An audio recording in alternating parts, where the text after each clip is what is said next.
Pleasure. Sure. Despite growing pressure from the House and ordinary people, the Senate decided not to increase scrutiny on the Federal Reserve. They actually blocked a bid on procedural grounds to have the Government Accountability Office audit the Federal Reserve and issue a report.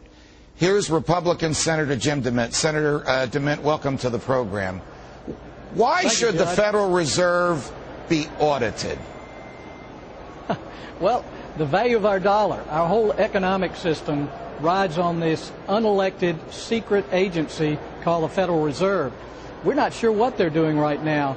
And Ron Paul in the House, with over half of the House signing up as co-sponsors, and me and Bernie Sanders in the Senate, are pushing the idea of a complete audit of the Federal Reserve, because frankly a lot of us here in this country and around the world are concerned that we're going to destroy the American dollar and the worldwide reserve currency.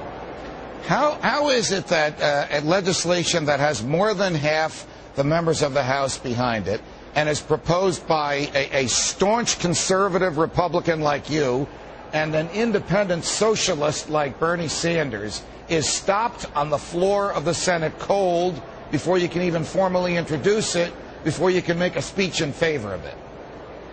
Well, if we could get the Federal Reserve under control, it would make it more difficult for the Obama administration, I think, to carry out the continued spending and growing of debt.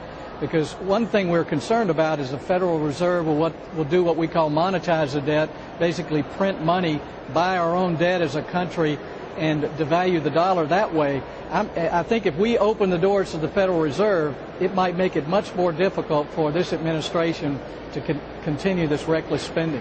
You and I have discussed this before, and I've argued that the job of the CIA is to steal and to keep secrets.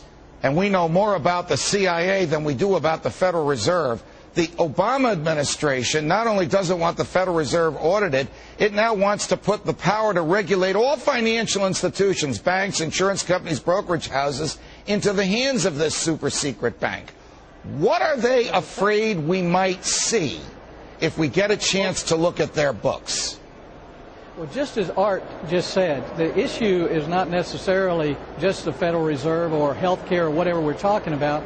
It is control. And the administration is increasingly expanding its control on the Federal Reserve, which is supposed to be independent. If we start the audit process and Congress has more oversight on what's going on, then we get those checks and balances that are important here at the federal level. But there's too much secrecy to an agency that controls our whole economic destiny in this country. And, Judge, they have a death grip on our banks right now. The Federal Reserve regulators are tightening the credit, making it difficult for these banks to lend. They're killing commercial real estate development, and there's nothing Congress can do about it because we don't really have the authority to audit them. What is the chance that the bill that now has 250 co-sponsors in the House will someday have 51 co-sponsors in the Senate? I don't think we need 51 co-sponsors. I think all we need is to get it up for a vote, and most senators would be ashamed to vote against it. So I'm going to keep bringing it up as amendments to different bills, and if we can get it on a Senate bill, then it'll meet the House side.